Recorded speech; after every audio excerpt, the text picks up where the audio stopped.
So welcome. As you all know, we're now being recorded, live streamed and recorded to YouTube. So just remember that. We'll be able to have the pleasure of watching ourselves later if you so choose. And I'll call the meeting to order at 4 o'clock on July 9th. Okay. Welcome, everyone. So the first thing we'll be looking for is an approval of today's agenda. I'll move to approve today's agenda. Sure. And Jay seconded, right? Sure. Thank you. No one's got any additional items or anything they want to place on there? Anything? No? Okay, so I'll call that question. Approval of the agenda. Put your hand up or something like that. No, just saying carried. Yeah. Call the question. Yes, carried. Yeah. Okay. Right. I was just thinking about that because we've got some people on. Yeah, we've got some people who are only on audio. Verbally. Yeah. So yeah. Do you want me to verbally, or yay or nay or something like that? yeah, I think so. I think I'll ask you when we get to those questions. Yeah. Okay. So Okay. the agenda's approved. So we move on to approval of the minutes. Can I have Motion to approve the motion to minutes approve? Janet, of April 16th. seconder. Sure. Jay, okay. Anyone who was at the meeting. Yeah, someone who's at the meeting. Any comments on those minutes? There's just one correction. Mhm. For 4A, just the title of it, it's got the wrong address on it.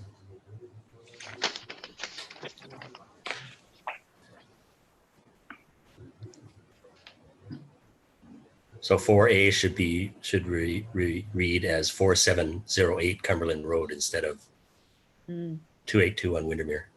Oh, I see what you mean. Not on the title section. Yeah, the title, yeah. Got it. Okay, I'll amend that and make note in the minutes. Are these minutes? Is that been amended? Any other omissions or errors anyone's noted there? Okay. So, so actually, yes, it will be to approve the minutes as amended. I'll call that question in favour. Yes. Yep. Thank you. Yep. Opposed? Thank you. Carried. Okay. So let's move on to the first item of business, which is a variance application for 2814 Dunsmuir Avenue. We have with us Tricia, who's the applicant. And I'd first, any interest to declare, any connections, anyone? Okay, thank you. And then I'd ask for a motion to receive the staff report.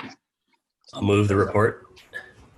So Roger moves to receive. Seconder, please. I'll second. I'll second, Dan. Thank you, Neil. Neil got there first, Dan, just in there. And I'll call that call that question in favour of receiving. Yeah, everyone. Aye. Yes. Thank you. Karen, over to you. Take us through it. Yeah, so the applicant is in the room, in the Zoom room with us in case you have questions of her. But basically, yeah, it's the property is in the R1A residential infill zone, so she's able to subdivide into 2 small lots there to be able to do the subdivision. The lots are of equal size. Basically, lot line pretty much has to be where it is. Which does, once the new lots have been created, the rear setback changes. For one, probably a rear on the side setback. So the current house that's on the property doesn't meet the new required setbacks after subdivision. So the application is to vary the rear setback down to 1.6 meters.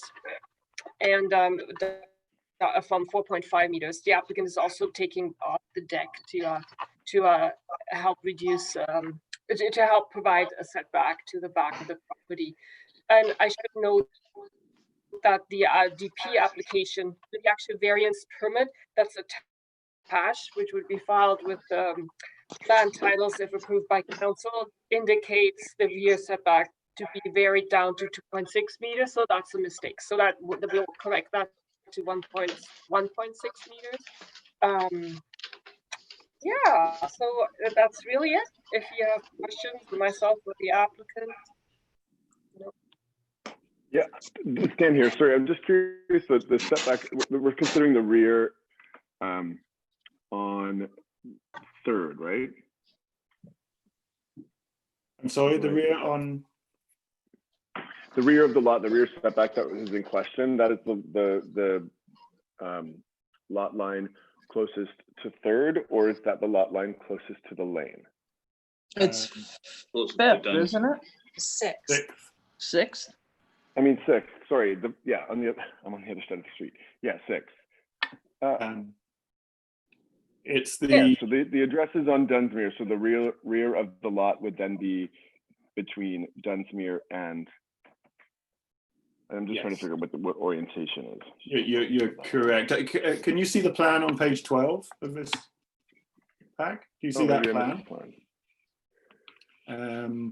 Thanks. So, Yeah, I got it now. Thanks. Okay, and then for those who have that plan in front of them, the dotted red line is the standard setbacks. And you're right Got it. that it's a bit odd because it appears that the Yeah, new so the only lot thing is oriented the other way. Yes. yeah, so the only implication is for the new lot with the setback, correct? Yeah, just for the new lot. Mhm. Thanks. So well, the setback, so the rear setback is for the lot fronting Dunsmuir Avenue. So instead of 4.5 meters up down to 1.6 meters. So that's the rear setback of that lot. The setbacks of the lot that's being created, lot B on the plan, the setbacks for that zone would apply. It's I vacant, see. correct? Yeah, that Trish? understood. And that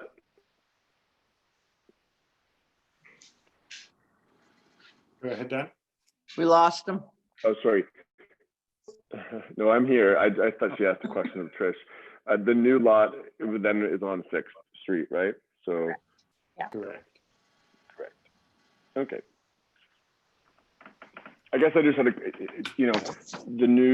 the subdivision, the setbacks in question, the person implicated with the smaller setback is the new lot that's created. But because the setbacks of the zone on the new lot on the side are so small, we could potentially end up with a house that's, 1.5 plus, whatever the tiny setback is on the side. So they'd be very close together. So I wonder if there's any conversation or reason to consider limiting lot B so that the side setback is at least the same as lot A or something. Do we care about that? If you look at the buildable area on lot B, it's very, very close to the new lot line. And because we're varying the setback on lot A, do we want to talk about that at all or consider that? Or does it not matter because the only person implicated is the new lot and they would know that Correct. going in? Great. They'd have to apply for a development variance permit if they decide to build on that and not meet the setback rules. Yeah, But what so I'm saying is the setback rules, if you look at the dotted line on lot B, it's very close to the lot line and also now very close to the existing house. So we don't get to make up that difference on the other side, right? Because the lot is oriented the other way. So we've got a side setback and a varied rear setback, which makes the two potential houses, if they decide to build right on the line of the setback, very close to one another. Yes. I mean, I don't think anyone would do that, but does it need to be considered or talked about? Mhm. Can I jump in there and just say, You just may. so you know, I would Please, not do that. I would make it look, there would definitely be space between the two homes. I mean, I want it to look like it's always been there, so yeah, I wouldn't do that. I would say at this point, And if we do a if we take a little thought experiment, that you can see my screen, right, with the plan. Yeah. The dotted line on the current lot, in theory, on the neighboring lot, you could put a house on the same, which would have literally 1.5 meters setbacks either side. So the current sort of design of the street looking from Dunsmuir would allow houses to be that close together, and so there may even be ones that are. The setbacks would allow that. So it's not as if it's going to be dramatically different from a street view that might be allowed anyway. See what I mean? sure, yeah, on Dunsmuir, that street view is also allowed on 6th. If Right, so if both of them were if the fronted house to is 6th, facing 6th Street, yeah. then yes. If both of them were fronted to 6th, as they will be on the next lot up, on the next couple up, maybe, then in theory, yeah, you'd also have the 1.6, so 3 meters total separation between them. Yeah, that's correct. Great. Yeah. Mhm. Is that, Dan, is that an observation you wanted to make? Is there any particular thing more you want to No, that's all. I just wanted to, and I guess the plan is for the house to be built on before the lot is sold. Yes. Yeah. I don't even know if I'm going to actually sell it once the house is built on it. Got it. Thanks. Does anyone else have any questions for Tricia? Okay. Does anyone else have any comments they wish to make? Oh, I would just like to say that, you know, as per this housing needs report, definitely denser residential is needed. That's very clear, and especially here in the village, everybody seems to want to live here. So by creating another lot, and it's in the R1A, could potentially have 3 more dwellings on, you know, by creating one lot in that area. So that's 3 more dwellings potentially, right? So I think it's a good thing. Thank you. Any further comment? So I think I would ask for a motion. I'll do the motion. I'll just, Move. It's Dan. oh, go ahead. You want me to read it out, Dan? No, you go ahead. I'm delayed. There's internet here is really frustrating. It's super delayed. So No it worries. takes a couple seconds for you guys to hear me. I'll You read go it, ahead. You can move. You read. Go ahead. I'm good. and then you second. We're already figured it out. Sure. That sounds So, great. that the APC recommends the council approve the application for a development variance permit for the property legally described as Lot 1, Block 27, District Lot 21, Nelson District Plan 522C, known as 2814 Dunsmuir Avenue, which varies a rear yard setback for principal dwelling from the required 4.5 meters to 1.6 meters. And I think we had a little of 2 amendments in there. There's one to correct something in the DVP from 2.6 to 1.6 meters. And I also noticed that item 6 in the DVP is an unfinished sentence. So we'll just clean that up.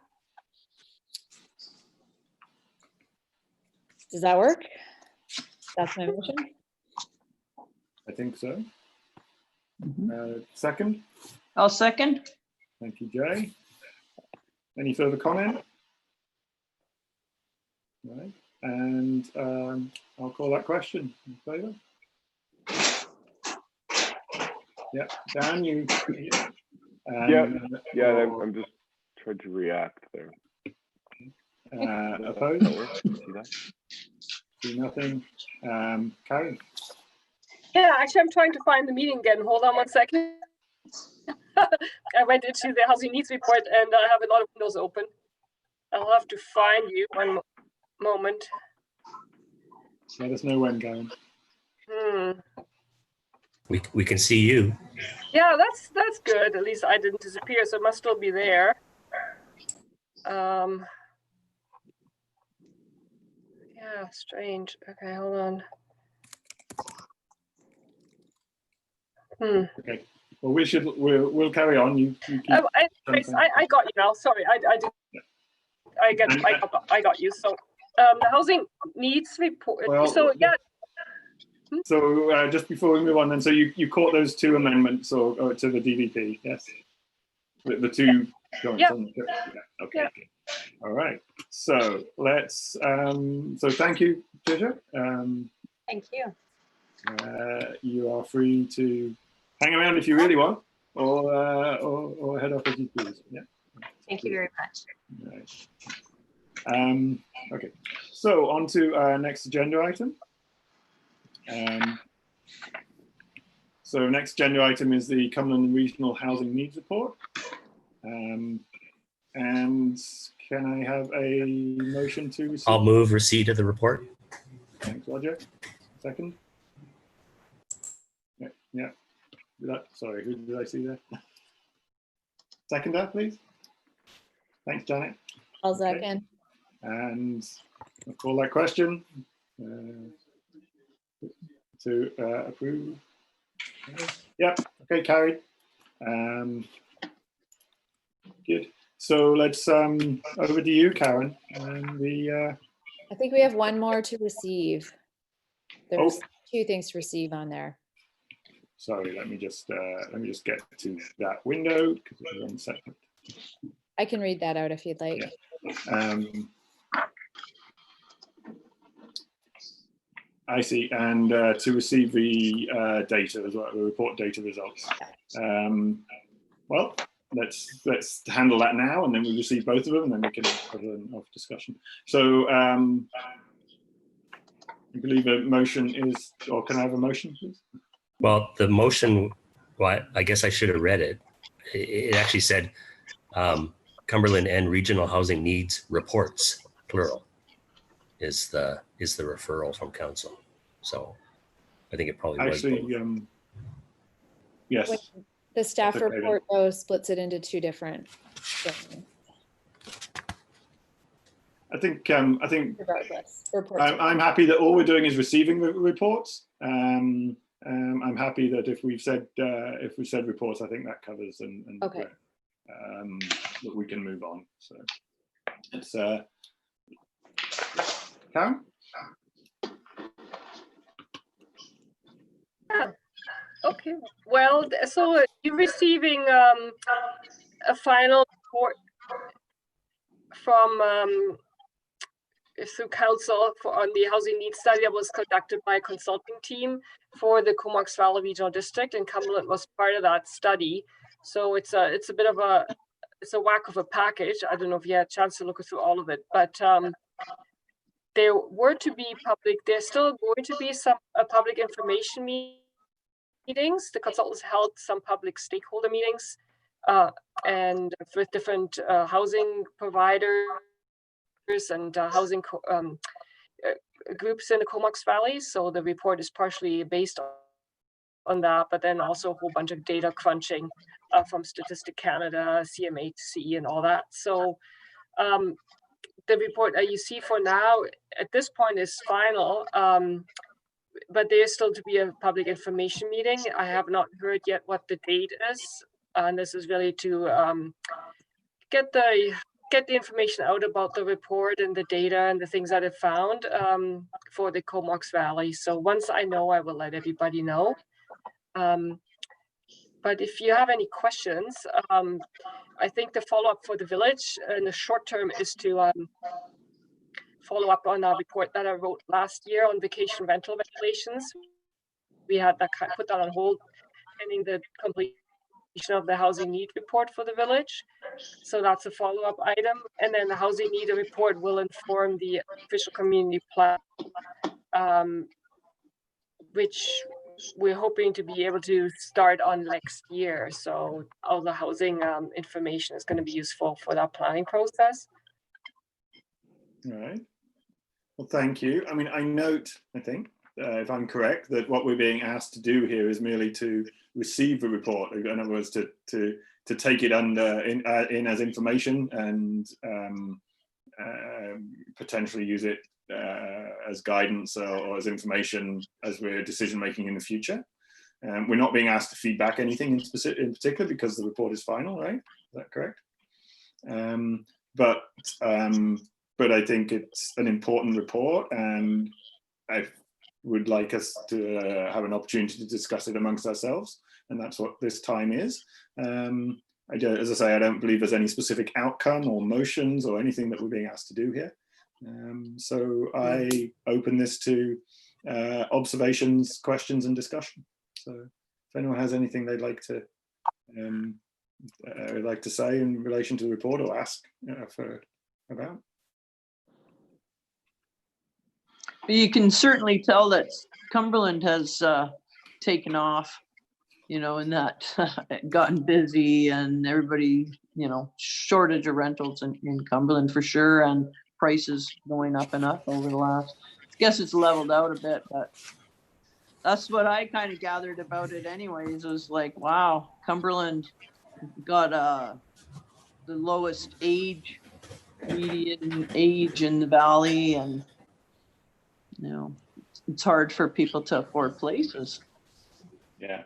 It's you know, a lot of that report, I was like, wow, it's sad. You know, like I'm older, so I'm experiencing that lately. But you know, I have 3 kids. One of them's a homeowner, and the other 2 are renters, and it's really tough out there for younger folks and for young families especially. That certainly matches my observation. Yeah. Go ahead. I think part of it is, if you look at it, a lot of this falls under as far as rent controls and that, you can't really, as a municipality, dictate that, or I'm not sure if you can. It seems to fall under the purview of the province. One of the main positions that we can do is actually open up, is look at what Tofino's done, and limit short-term vacation rentals, which, you know, you're going to get a fair bit of backlash from people, but that's probably what I've taken from that report. Would be our biggest impact that we could do to free up some of that rental space. And there's a large number of rentals in the village that, you know, might be more of a long-term prospects if you were to do something in the municipal bylaws. And certainly that did have an impact in Fino, although it didn't solve all their problems. It did change things. I wonder, Neil, how is that going to affect the affordability question for rentals? Like what's happening now is simply that the single person who's not impoverished or on drugs or has any social support or whatever is having a hard time finding rental stock that's affordable. I mean, whether we take things out of the Airbnb nightly rental thing, which our village also needs because there is very little accommodations in our village for people that are coming there to enjoy our village, which our village is like building itself to be a destination. It already is a destination. So I think that has a role, and I would challenge us. Like, I read the report, and I would say work in that field, and I wasn't really surprised to hear any of that. I'm really, really glad that there is a report out there that is this robust that we can refer back to and use it as a guiding document. But I guess the question is, what do we do about it? And how do we, as a municipality, as a council, as a committee, and as citizens, address the problem, or not even the problem, address the current situation or current climate in that? And I think there's some pretty cool housing initiatives that obviously take money and are long roads to consider, but cooperative housing, some sort of sponsored, maybe village land, and the developer and the village get into some sort of relationship. I think that what we should be focusing on is how to solve the housing problem rather than, limiting people's affordability for the houses they already own. So houses are affordable, and Airbnb in large part, and the current rental rates in large part, make homes affordable for people to come here and live here. So if it's desirable for the young couples or even the single person, or there's so many people in my social circle, who are looking at alternative housing arrangements. There's acreage where people are putting yurts, and they're breaking rules and building third homes, and they're okay to live together. And I think that's, how do we how do we actually address it? I mean, I don't think, well, I certainly wasn't surprised to read anything that I read in there. And I guess I'm glad this document exists so that we can start having real conversations about how to solve it and what to do. And innovative, Cumberland is innovative. We are progressive. We do things that a lot of other municipalities of our size don't do.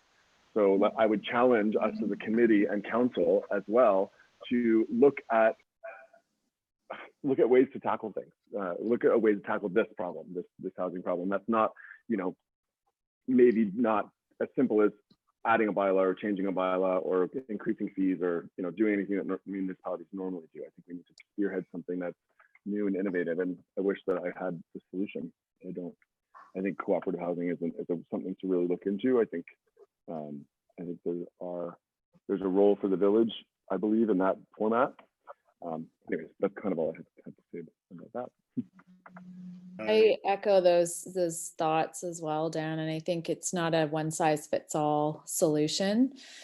But I do definitely see the need for us to be able to take this into future conversations. I do like the ideas of how it can be innovative between that relationship between developers and the village. I think that's really, really the future of change in municipalities. One thing that I saw, it may be in there, I just didn't see it, but there wasn't much of a comparison between the Comox Valley and other places. So the story of Cumberland, I couldn't tell if that was indicative of what most municipalities are seeing, or if we're substantially different, if our challenges are unique to us, or if it's the same story most of the rest of the area, other places on the island, etc. So I couldn't tell whether or not, I didn't have a baseline to really judge. We may actually be better off than some other municipalities. We may be a lot worse off, but I couldn't draw that conclusion just from what the past was to, what's changed over the last 10 years. And that's impactful for people who've lived in the community for that amount of time. But I just can't tell what the baseline is. Hey Neil, do you have any opinion on the Tofino example in terms of long-term renters in that area, if their policy has helped or made it harder for them? Just anecdotally, what happened in that location is you've had folks which have been renting it out in short-term rentals, and obviously there's a big backlash from the owners in the area. So it wasn't a one size fits all, but it did in that area. You had people that they could find rent no problem from say October until March, and then bam, you're out while the higher, and it was some of those agreements were formal, some weren't, but try and find a place, and there are a lot of people in the summertime were just that wasn't viable. They were short-term leases, whether those were legal or not, or so what it did do is return more of a stability to the rental market in those locations. And suddenly there's a lot of people, well, there wasn't as big there was a glut, so it drove a bit of the rental prices or the long-term rental prices down a little bit.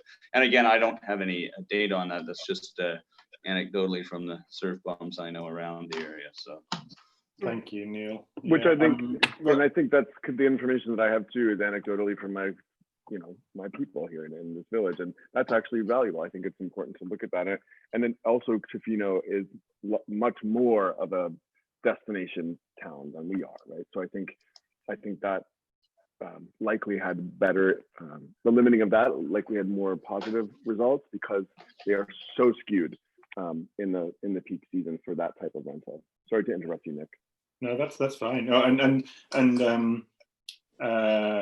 what I was going to say here was that is our role here, at bringing anecdotal and bringing our community, bringing our knowledge of community and pieces into this commission is a key part of our role. So absolutely, the stories that we hear and what people say to us. Roger, you want to contribute here?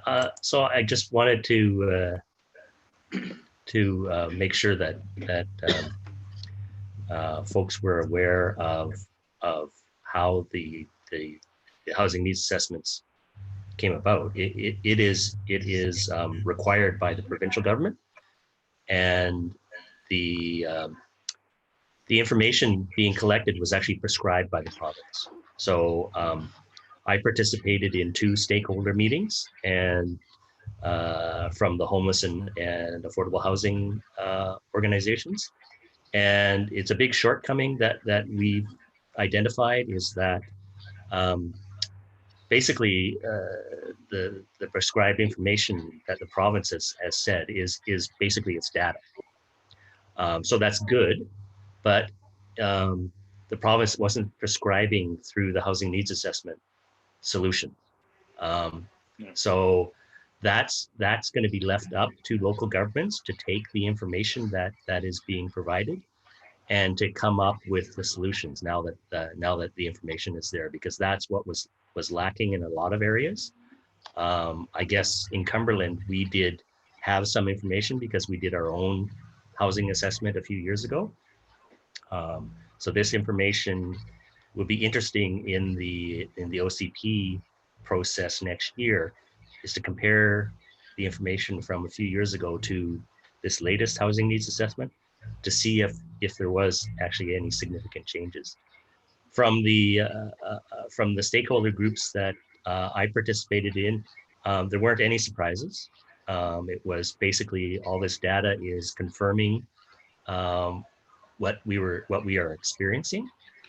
And it's interesting in the key findings of the overall report for the whole regional district. The first key finding is defining what appropriate housing is. And it's really hard to do that because you're dealing with people in a lot of different circumstances, whether they're a single person or whether they're a couple or whether they're retired or whether they're a family with or without kids. Appropriate housing is different for each of those groups. So it's really going to be a challenge for local governments to come up with solutions in the end. And the thing that really struck me in the sort of the short 4-page infographics, and I don't know how accurate it is around the number of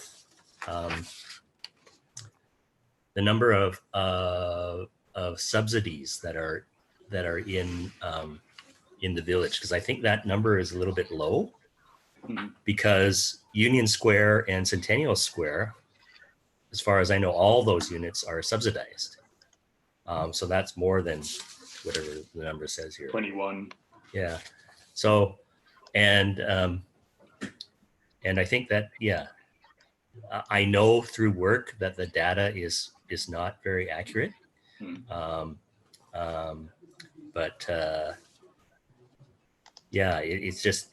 It's really interesting, and I think that one of the areas that we really need to focus on when we look at the housing section of the OCP review is around core housing need. Core housing need is defined as a person spending more than 30% of their income on housing. And extreme core housing need is an individual or family spending more than 50% of their income on housing, and those numbers are significant here in the village and throughout the Comox Valley. So the number of units that are needed to meet demand are, well, in my mind, they're scary. The demand is quite high. One of the key findings in the main report for the regional district as well says that the private sector cannot meet the demand. So that means that there is a huge role for different levels of government to provide the housing that individuals need. Yeah, it's levels of government or working with partners on below market housing. Yeah. And I guess that's where our work can contribute to this in twofold. One is it's going to be in the OCP input, and the other is in the way we approach applications for not for the variances here and there, although you quite rightly made the point that the one we've just dealt with to allow subdivision can potentially increase availability and therefore affordability. But when we get larger applications, it's how we take in those into account and how we can work with, encourage council and developers to address what's in here. Mhm. Yeah, if I may, Roger, are you finished for now, or were you? Yeah. Okay. So yeah, just to comment, some of the tools that the municipalities do have is Cumberland is using some of them. So we are fairly we permitting secondary suites just about anywhere, I think. Accessory dwelling units in quite a number of places. So that does fill you often the rent. It does contribute to meeting some of the rental demand. We also permit some of these in some areas in the R1A as vacation rentals. From what I saw, the vacation rental impact at this point is not on rental housing availability. It's not that huge. So that was my takeaway. It was great that the consultants were actually able to monitor the listings over a bit of time by using specific software, which unfortunately we won't have access to afterwards, but at least we got a good snapshot of that for now. So, that's important to know. The other tools that the municipality have besides secondary suites, ADUs, regulating vacation rentals as needed. There's also a density bonus in certain zones that allow for a higher density. I'm not confident that I have to turn something down. Do you hear feedback? Yes. Or is it just me? Okay, hold on. 1 second, I'll just have to turn something down here. There's a bit of feedback. Strange. Okay. Okay. Hopefully this is better. Yeah, hopefully it's better. So the other things that municipalities can do is to provide density bonus. I'm not confident that the density bonus that we have is actually working. So it would be good to review that. And the OCP sets the policy for that, and then it's an update to the zoning bylaw. The other one is, of course, increasing the rental stock. You can also now, municipalities are permitted to do rental only zones, but you can't create a zone without it actually being in existence or being in use. But it's something that we can look at if another development comes in or a development proposal where there's like a comprehensive development proposal, that kind of thing, or phase development, where you can ensure that a portion of that is dedicated for rental housing and by zoning for that. So we have that is a fairly new tool that the province put in place through change it to the Local Government Act not so long ago. So we do have that, and that's on our minds to use when there's an opportunity for sure. Generally negotiating development agreements or amendments to development agreements, we can look at trying to require or ask for certain percentage or some units as affordable housing or a property being set aside for affordable housing. So being aware of those kind of things is pretty important. I think when the development agreements that we have now that we're under with Coal Valley Estates, Trilogy, when those were finalized, housing affordability in Cumberland was not a big issue. As far as I understand, Cumberland was really boomed in the last number of years, right? So I think that picture has changed. So it's definitely something I think the village would be looking at. Yeah, and so there's definitely some tools, and like you all saying, being open to partnering. The village policy right now is to anything that comes in an application for affordable housing, below market rent housing, we put on the top of the pile in terms of processing, which does not sound huge, but because we're small and sometimes there's funding deadlines, does actually help the applicants. So we have one in the door right now, which will come to you hopefully soon. So we've been able to work with that applicant because of this policy and try and advance that so they can hopefully meet a funding deadline. So there's a few things we can do for sure. And I think the OCP will help set some kind of maybe improve our policy or strengthen that policy that we have around that. And of course, there's lag time with the Canada census, which is unfortunate. I think the next census will be in 2021. You know, ideally, the next housing needs assessment, I think the requirement is for every 3 years, or is it 5 years? Or correct me if I'm wrong, it's one of those two, to be done. So hopefully the next one will be more in line with the census, Canada census, to do it shortly after, not just before a new one. That would be terrible. Well, it's 5 years. And it's Cumberland Grove. Yeah. So this is just a few things to think about. But yeah, I did want you to have the report because absolutely, as proposals come in for development, you know, it's something to be cognizant of. Sometimes the village can ask for an amenity through rezoning. So what are we asking for? So, yeah. Thank you. I appreciate that. I appreciate hearing that that you got a policy of bringing below market to the top of the pile, because we know that the planning process can be lengthy. So I'm glad to hear that. Anyone else got any? I mean, and it's good to have a run through the tools and remind us of all of those and hear about that. I'm looking forward to the OCP process, I think, when we finally get to it. Anyone else got anything? I just had. That? Yeah, I had a question for Roger and then a question for Karen on the last couple of points. Roger, when you mentioned that you thought the data in the report was not accurate, do you have an opinion on if that's relevant to the findings or how relevant to the findings that is? Well, I think it is what it is. And it's just, I think it's just the nature of it is like, if you look at, if you just look at BC Housing, all the different programs they do are siloed. So you can't find the information at one place in BC Housing. You have to go to all the different departments. And so it's a problem.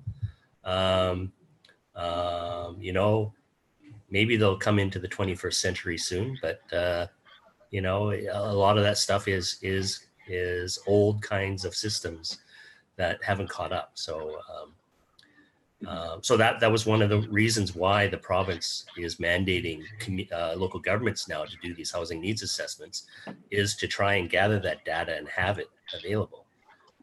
Because up until these housing needs assessments are done, the province had no idea what was going on in communities either. Yeah. So it's a good cool. step. It's a good step forward, but it's just the beginning. And just like any data, it's you know you can do whatever you want with it. Interpretation of it is pretty important too.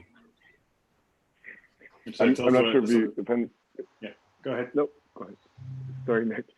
The BC Housing, I'm not sure how aware we are of the project in Cumberland that BC Housing is working on, but I sit on the Dawn to Dawn board, and the Dawn to Dawn organization is the Action on Homelessness Society is working closely with BC Housing and the Comox Valley. I can't remember their acronym. Anyhow, that's coming. So that BC Housing, I think, is doing some.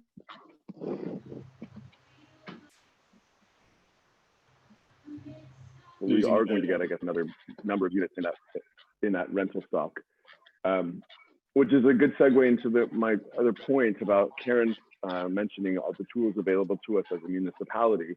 Increasing the rental stock is awesome. I think the densification and all that stuff is great, but how can we have an influence on rental rates? And if we're leaving it up to the private sector to provide our rental stock, we have no control over those rental rates.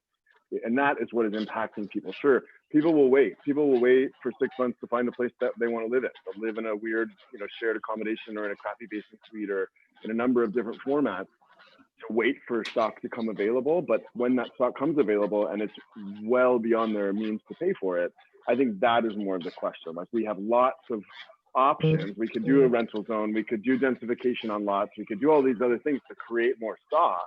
But if they're unaffordable still, That's where I think it needs to be a different format where it's managed or owned or built or something within partnership or alone by us as a municipality and a council. And a city. Yeah, and that's You know, that's happening in different communities, big and small, in BC. Even Ucluelet has its own housing corporation. Well, Tofino does now too. Tofino and Ucluelet have their own housing corporation that is under the municipality. So that's that. Plus, the Local Government Act, there's the ability for local governments to negotiate housing agreements with developers. And in the housing agreement, you can put things in there like, you know, the type of units you want. And, you know, you could put in things like the rents have to be at X amount of dollars for 10 years. You know, there's small things like that are happening in Courtenay. You know, one of them is I think it's like 120 units, but Courtenay's only getting 8 units at an affordable rate of $812 a month. right. Mhm. Yeah, I didn't realize that. I didn't realize we had the power to limit rental rates. Well, the negotiations. I guess only on new Right. development. Yeah, they're negotiations. So usually, you know, there's something that the developer wants, and then there's the things that the municipality will want. So Yeah, and again, that's still in the private sector, right? We're saying private person developer or private person homeowner, please provide stock and make it affordable. So sure. I just am challenging us to look at a more active role for the village and the council on Sure. us as a municipality to tackle some of those things. Anyway, Yeah. So those I housing think it's a great corporations. conversation to have.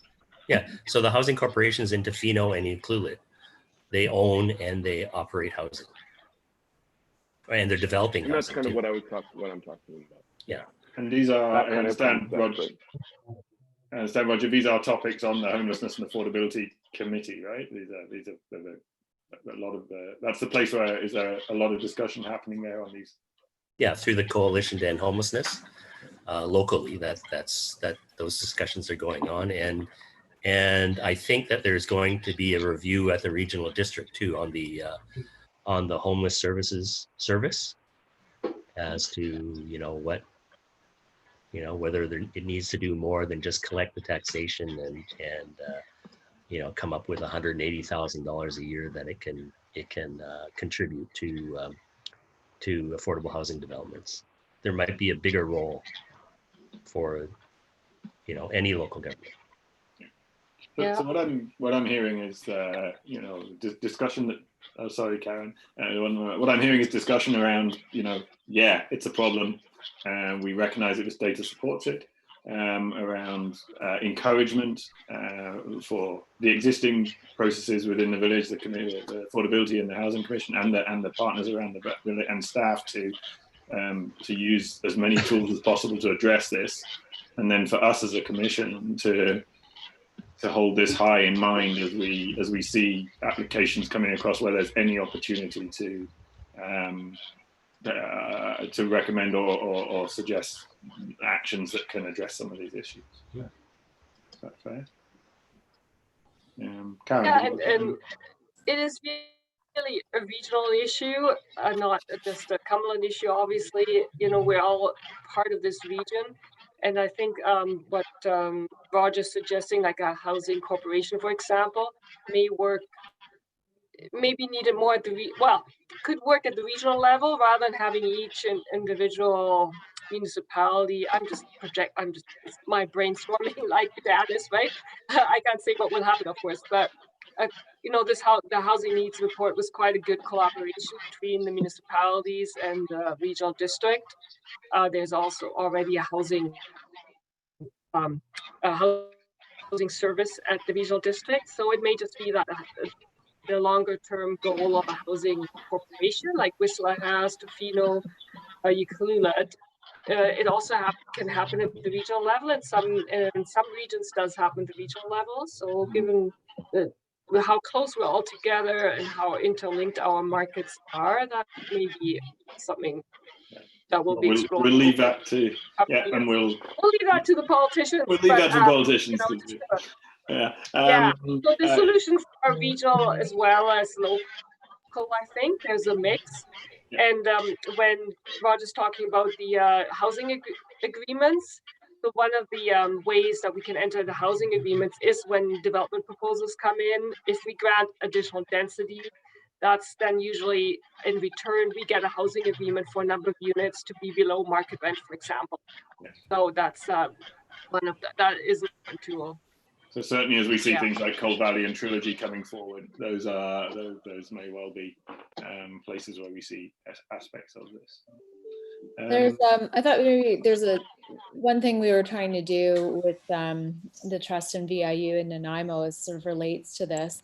When you get a socially conscious developer, that's when some of these really neat partnerships can happen. So we were looking at the city of Nanaimo's affordability planning. We're looking at reconciliation, diversity, inclusion, and engaging with the First Nations. We were looking at students and affordable housing. We're looking at seniors housing and aging in place, and trying to do all of that within a framework that created some revenue for the university. So there were definitely things that we could bring to the table as a landowner, and by, we have a choice to engage with those elements of the community or not. And so making it as easy as possible to engage with the municipality, with the First Nations, with other social services organizations, that's something we found difficult to navigate. And not necessarily a consistent front door, consistent response from organizations that seem to all want more affordable housing as well.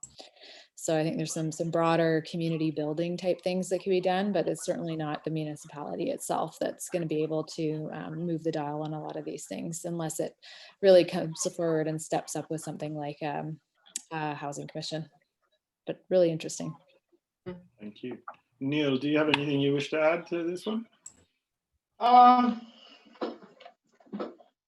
One of the things here, I mean, we look at the influence of the pressures within the island, within the community. One thing that I guess it's a little bit outside of the purview of this report is that we face a lot of pressure from the Lower Mainland, where rents are becoming much more astronomically unaffordable than they are here, even in the valley. So I didn't see much of that, and really it wasn't part of the report. But I think that's something to consider as well. Is that we are, I would say, if we become an affordable destination, and we certainly are.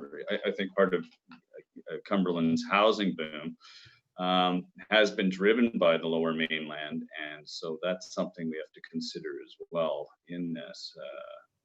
I don't know, that was the only other comment. I don't really have anything to add as far as good or bad, but that's something that we shouldn't ignore in this. But there's a migration pressure. There is a migration, and it can go both ways too, as housing markets collapse in Vancouver, and that certainly rents may become more available or more affordable there as well. So maybe the pressure might come off too. We seem to get the tail end, or there just seems to be a little bit of a lag on these things as well. So yeah, 80. Just as a little quick point, 80%, I would guess 80% at least of my business, if not more, are people, young folks, or not necessarily young folks, but people from Victoria, Vancouver. 80% or more of my business. Wow. That doesn't surprise I'm me. certainly not the busiest realtor in the valley, and certainly even not the busiest realtor in Cumberland, but yeah, I'm pretty much focused on Cumberland. I do very few deals outside of Cumberland every year, and everybody that I work with is from the city. Almost everybody. All right. Jay, anything more you wish to put in?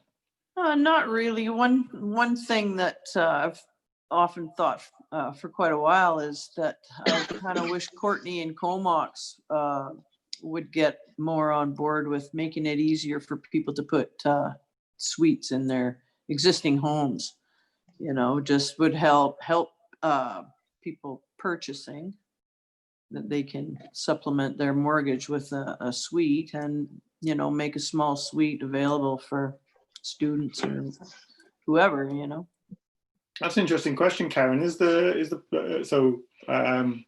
think I sort of knew that, but I hadn't recognized it in the way you have. Karen, is that the case that Courtenay and Comox have more restrictive rules around densifying suites than ADUs? I believe so. Yeah, it's not as across the board in all zones as here. Like we have a lot in, especially secondary suites. Yeah. Yeah. So that would mean that if, you know, there's of the order of, you know, 15,000 households or homes rather than 1,500, and if those rules were eased, then you'd see supply increase, you know, 10 times more than supply increases by the actions in Cumberland. So I see why Cumberland comes under pressure for, you know, because we are able to supply those smaller units.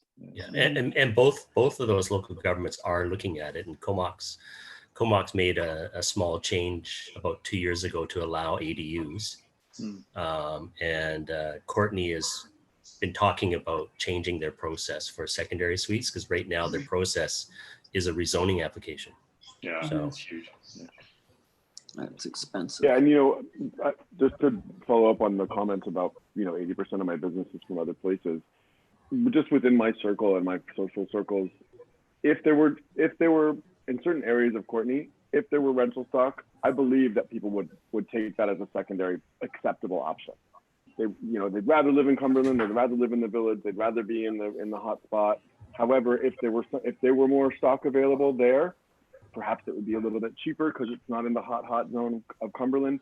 I think that's another really good avenue to consider, because like you said, there's way more people to support that need there, way more households, way more properties. So that's a useful thing to recognize. But Courtenay seems to be successful right now in attracting new rental units. And, you know, they'll, if you ask their planning staff, you know, they'll say that, yeah, they've got probably over 1,700 units in stream right now. The issue is the affordability of them. You know, new bachelor suites are coming on the market now, renting at between $1,000 and $1,200 a month. And if they eased up their For a one-bedroom? restrictions. For a bachelor. Yeah, for a bachelor. Wow. And people are renting them. So the market is still supporting that. So. Okay. Well, yeah, that's markets will change faster than the effect of the long-term planning we're engaged in. In here, we can see markets swing within a much shorter time. Okay. So pertinent to our role as a committee and the things we can do going forward, and this, is there anything as a sort of final sort of call on this? I'm very glad we have this, and I think it's really useful going forward. Anybody got any final point they wish to put in before we close the discussion? I just wanted to, did anyone find something, you know, positive that, you know, Cumberland stands out in this report? I mean, one of the things was, I mean, it's not great, but 3.7% of the households live in an unsuitable dwelling. So, I mean, that's, I suppose unsuitable is is somewhat perspective related, because if you were to go back many years ago, well,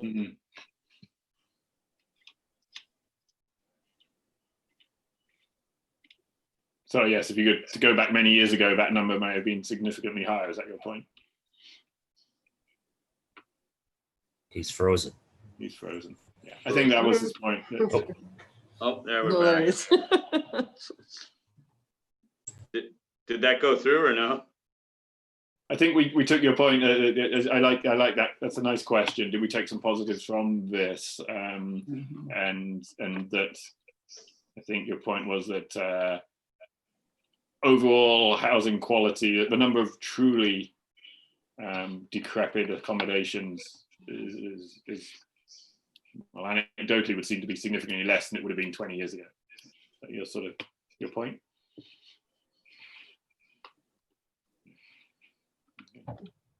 I was trying to find the rainbow in the. Yeah. No, and there are.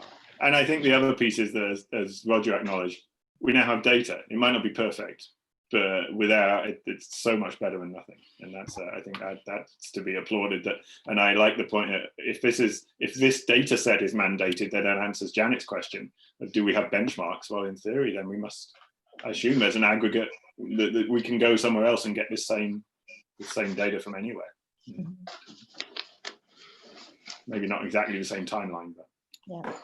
One of the big positives that I see, just, looking at this, when you look at the aging population piece, it's Cumberland just stands out so differently from others. And so I think that there's a leading edge role that Cumberland could take in preparing for the future, because it's potentially got a longer time horizon for a lot of its population to age. So the more that we can do now, we may actually be able to make quite an impact as the population of the village matures and ages over time. So there may be a case study in there for something to do.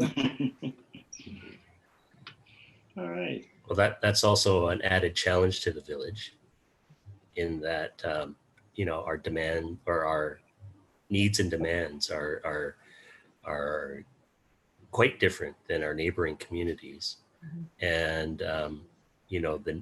the needs and wants of the residents of the village are a lot different, and particularly around things like parks, recreation, arts.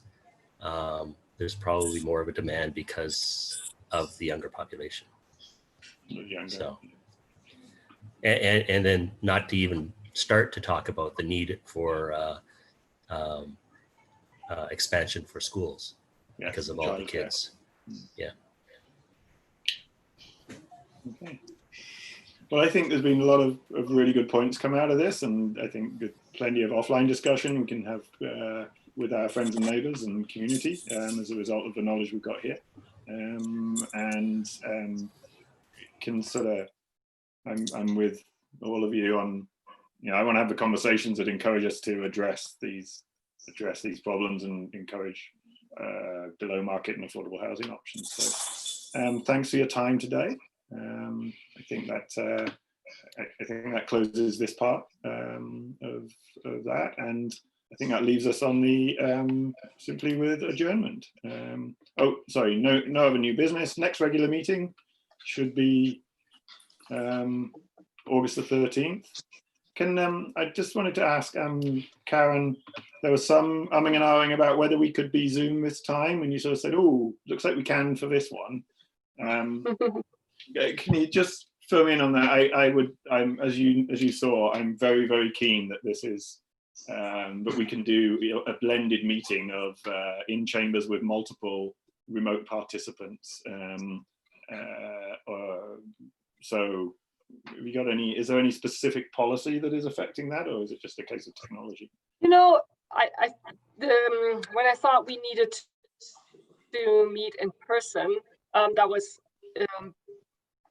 based on something I heard from a VHL corporate officer. There's recently the ombudsperson, the provincial ombudsperson, commented on the these kinds of meetings that don't allow public access. So it seemed like we were being moved back the other way, but we're still okay on Zoom at the moment.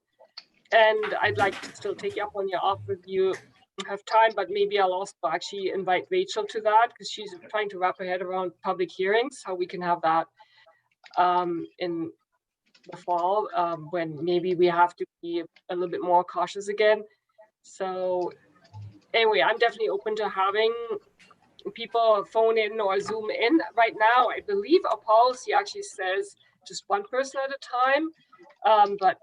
Yeah, we've changed a few things recently. So, if I can see how for the public, if it is in a public place and they can attend, having just a screen with people is not as engaging. as having some people there, but maybe we can at least change that limit from 1 to 2 or 3. I'll check into that for sure. Okay, I see Yeah, Dan's I question think about. Rachel is working on that for council anyway. So Mhm. Yeah, and I see Dan's question about, can you have a public link to Zoom? You certainly can. There's been challenges with that as with sort of Zoom bombing, where the public link then gets spammed. Yeah. But there are ways of doing that. Is Zoom the same as calling?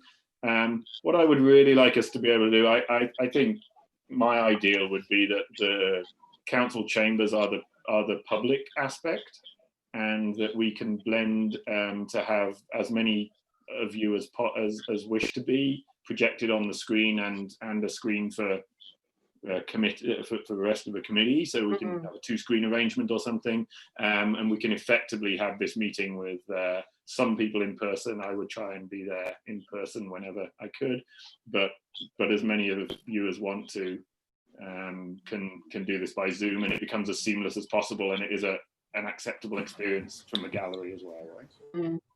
And okay, go ahead. Roger? and maybe since our next meeting is scheduled for August 13th, and it sounded like Karen that there will be business for the committee, that rezoning. Do people know right now what they're going to be doing on August the 13th? Are we going to be able to have a meeting with quorum? That's a good question. Does anyone have planned? So Dan, you're away, but you're away but could Zoom. All right. Anyone else have plans to be out of town? I'm planning to be in town, so I'll be there. I probably maybe on the road somewhere between BC and Ontario. I'm not sure. Lucky you. Well then, so it would either be not at all or Zoom. All right. If I'm around, I can Zoom. I'll know a little closer to the date. COVID's playing havoc. Imagine.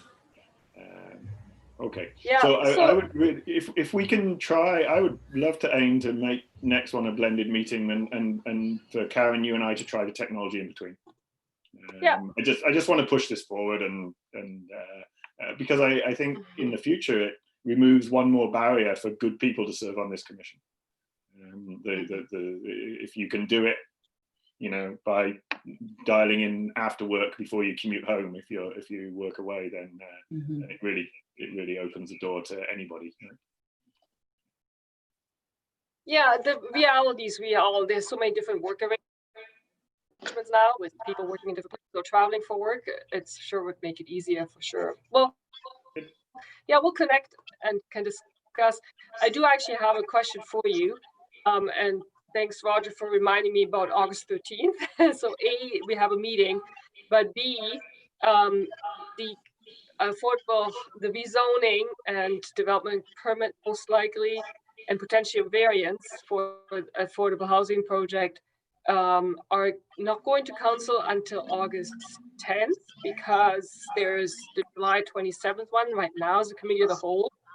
So would I can send you out the council reports, so you would know what's coming at you on the Friday, but you would meet on the Thursday after the Monday that the council meets. Would you be willing to receive that report? We generally try to push that to the next month, so that I can get an agenda out for you on a Friday. But that report is most likely going to council August 10th, would land. I could bring it to the APC on the Thursday. I can provide you a notice on Friday. You can look at the council report. The APC report is really not that much different, but then you wouldn't actually get the APC report until Tuesday morning. So that's for an affordable housing project that's running into a tight funding deadline with BC Housing. So let me know if you're okay with that approach. I have no objection to that approach. I'm perfectly happy. I mean, obviously, there's the potential that council, for whatever reason, decides not to refer it to us, and we suddenly don't have a meeting. Doesn't matter. It's highly likely that it would come our way, that stuff would come our way. I'm very comfortable with, so long as we get something before the weekend. If it's like, look, this is going on council agenda, and we expect them to refer it to you, I'm very comfortable with, using that information, and then us having the formal agenda available just before the meeting. Anyone else got anything they wish to add to that? Okay. All right, good. Well, because I know what the project, what their deadline is. It is a very it's a deadline for early September for applying for the community housing fund. So they pretty much need, well, I'm not just for any given project. I mean, we don't want to discuss any project before the information's sort of out there. But I'm also comfortable with just accelerating the planning, us not being a delay in the planning process for any application. But if it's appropriate to take that approach in order for something to be on our desk rather than waiting another 4 weeks for the applicant in any application, then I'm comfortable with that being normal. Jay? Oh, I think, yeah, whatever information you can get to us as early as you can would probably help everybody out. I'm going camping the next day, August 14th, I'm going camping, but I should be able to make it to that meeting. But yeah, I just think, you know, if you have an idea of what's gonna be on there, as soon as you can get us the information, that'd be great. If not, we can power through it. Few days leading up to the meeting. It's fine with me. Okay. Anything further we want to cover? Okay, so next meeting's the 13th. It's already in most people's diaries. Thank you. I think I call for a motion to adjourn. Motion to adjourn. There we go. I'll second. We're on. And that's it. Okay. Thanks very much.